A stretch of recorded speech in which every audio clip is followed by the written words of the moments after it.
Bonjour Nathalie Kosciusko-Morizet. Bonjour. Alexis Tsipras a finalement accepté la plupart des exigences des créanciers qu'il avait refusées jusque-là et qui avaient motivé le référendum de dimanche dernier.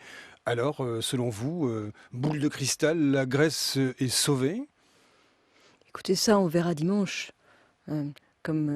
Comme ça a été dit à l'instant, il faut que le Parlement grec se prononce, il faut que la discussion il y a encore reprenne. Étapes, ouais. Il y a encore 2-3 étapes, mais oui, c'est une bonne nouvelle que les propositions aient été mises sur la table et que ce soit de vraies contreparties. Moi, je l'ai dit, je le redis, je souhaite vraiment qu'une solution soit trouvée, que la Grèce puisse rester dans l'euro. Mais pour ça, il faut qu'il y ait des vraies contreparties aux efforts qui sont demandés aux Européens. Voilà, la solidarité, ça marche de conserve avec la responsabilité. C'est la solidarité des Européens et la responsabilité des Grecs. L'Union européenne, ça doit être un espace dans lequel on met en œuvre de la réciprocité. Chacun fait des efforts. C'est important par principe. C'est important aussi à l'égard de tous les peuples qui eux aussi ont fait des efforts. Je pense aux Espagnols, aux Portugais, aux Italiens, aux Lettons. On ne parle jamais des Baltes. Faut pas qu'on soit dans un système dans lequel celui qui gueule le plus fort a gain de cause surtout. Donc, Ça marche pas comme ça. Qu'il y ait des efforts des deux côtés. Il ne faut pas que ça marche comme ça. Il ne faut pas que la Grèce devienne... Pardon, c'est un peu lapidaire dit comme ça, mais que la Grèce devienne la CGT de l'Europe. Je pense aux Lettons. Les Lettons, ils ont un SMIC aujourd'hui qui est à 600 € par mois. Les Grecs, c'est à 800 € par mois.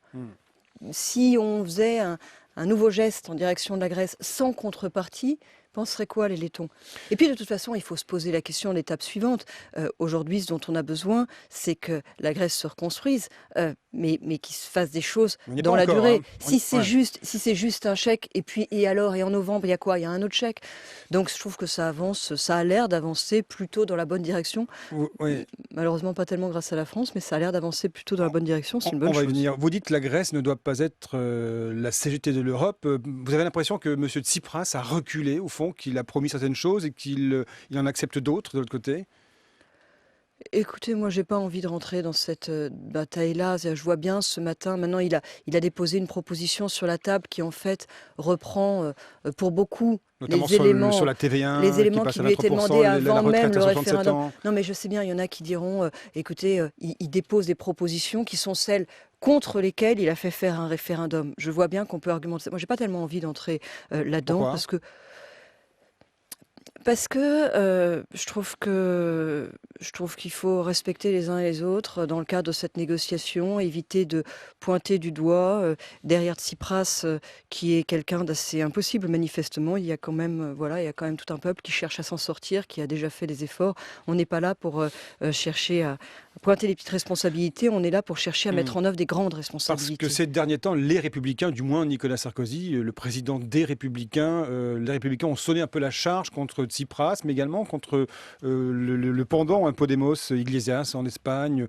Ce serait l'extrême gauche qui mettrait la main sur une partie de l'Europe. C'est ça l'idée? Vous êtes en croisade contre l'extrême gauche? Tsipras n'a pas forcément beaucoup aidé, parce que ça fait des mois que des solutions étaient recherchées. C'est vrai que par son style, sa manière, celle de son ministre des Finances, son côté provocateur, il n'a pas toujours aidé. Mais enfin, moi, j'ai pas tellement envie de rentrer là-dedans. Ce qui est important, c'est qu'on trouve des solutions. Sur la question de ce qui se passe en Europe, il y a une chose qui m'interroge beaucoup, je trouve, dont on parle trop peu, qui doit nous interroger pour la suite. C'est quoi cet événement historique, ce moment historique qui voit la confluence de l'extrême gauche européenne et d'une partie de l'extrême droite? C'est quoi cette... Pensez à qui Marine Le Pen, c'est ça? Par exemple, c'est quoi cette standing ovation là au Parlement européen dans laquelle on avait le discours de Tsipras, une partie de l'extrême gauche debout, une partie de l'extrême droite debout? Ça, je trouve que ça doit nous interroger pour la suite. Et d'ailleurs, bon, c'est normal, on est dans urgence, on s'occupe de faire ce qu'il faut dans les discussions avec la Grèce. Mais cet événement, il doit aussi nous appeler à réfléchir à ce que c'est que l'Union européenne et probablement à une refondation de l'Union européenne.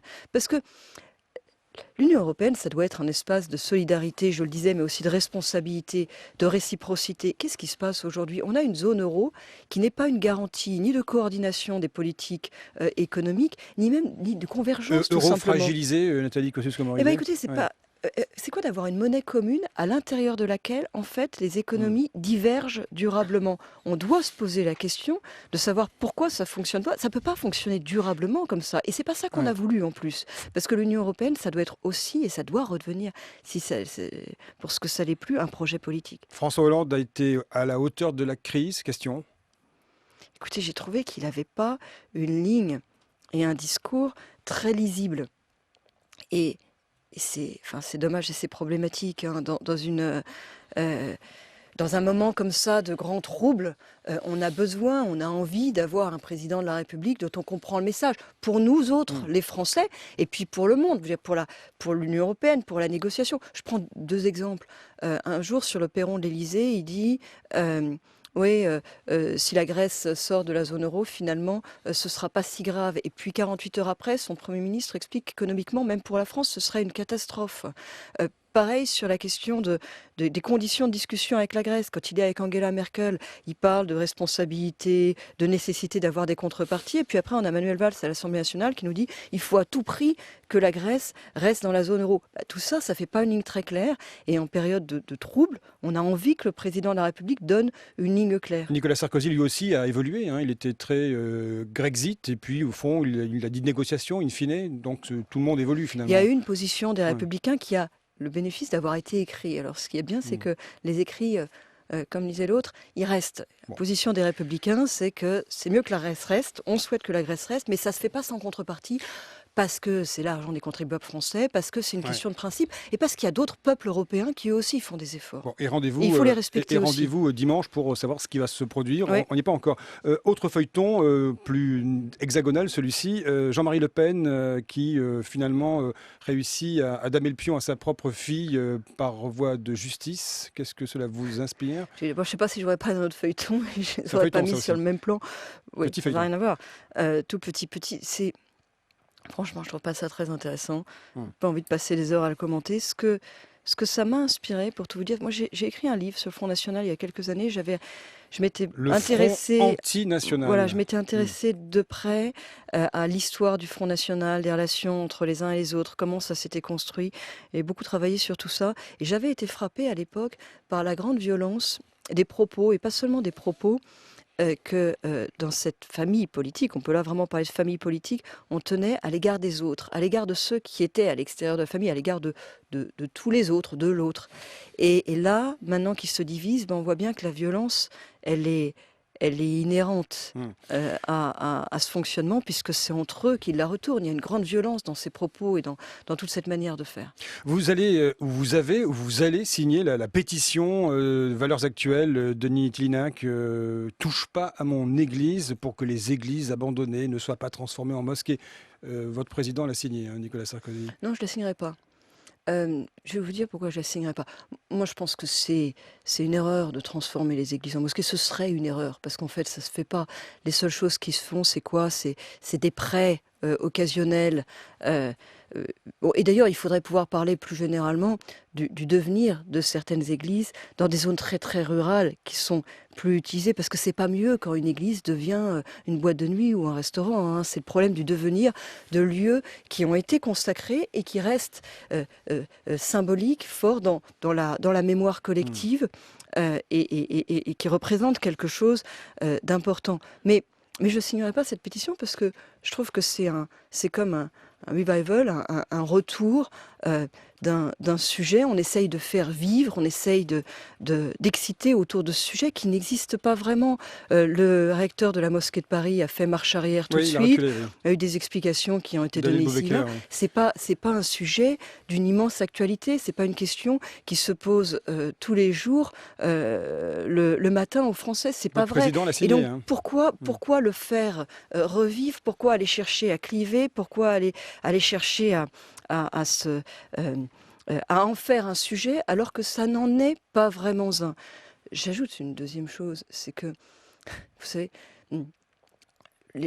c'est vrai que l'Église, ça a une dimension culturelle en France, mais je trouve que ça ne doit pas avoir seulement une dimension culturelle.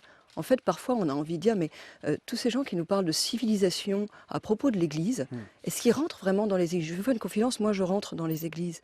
Je pense que beaucoup de ceux qui ramènent la question de l'Église, de la religion à un projet de civilisation ont parfois oublié le message évangélique. Le message évangélique, il est fait d'universalisme, pas de nationalisme. Le message évangélique, il est fait de projection vers l'avenir, pas de passéisme. D'accord. Dernière question, parce qu'on n'a pas plus le temps, rapide.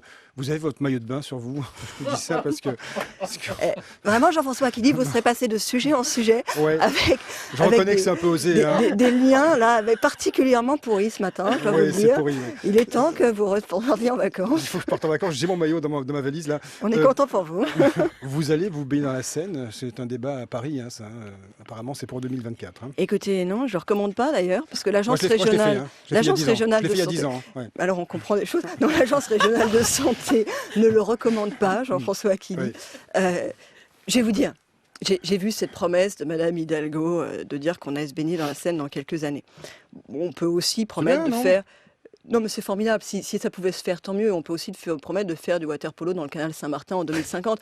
Moi, je pense que les politiques doivent s'engager sur ce qu'ils peuvent faire et sur des choses pour maintenant. Vous voyez, maintenant, on a une urgence à Paris, c'est la pollution de l'air. Alors peut-être qu'on va arrêter de fuir le sujet de la pollution de l'air en parlant de la pollution de l'eau. La maire de Paris est en conflit là-dessus avec Ségolène Royal. Urgence. On va essayer de faire court parce qu'il y a Oui, elles animent la scène médiatique, on l'a bien compris. Mais il y a des choses à faire et des choses qui ne sont pas faites. Je vous prends un exemple très concret. Il y avait une écotaxe sur les poids lourds. On faisait payer les poids lourds. Oui, on faisait payer les poids lourds, y compris les poids lourds qui étaient sur le périphérique. Ce gouvernement l'a supprimé. Et puis alors là, la maire de Paris, la ministre de l'écologie, dans le même sac. Elles n'y seront pas heureuses ensemble. Merci Nathalie Kosciusko-Morizet.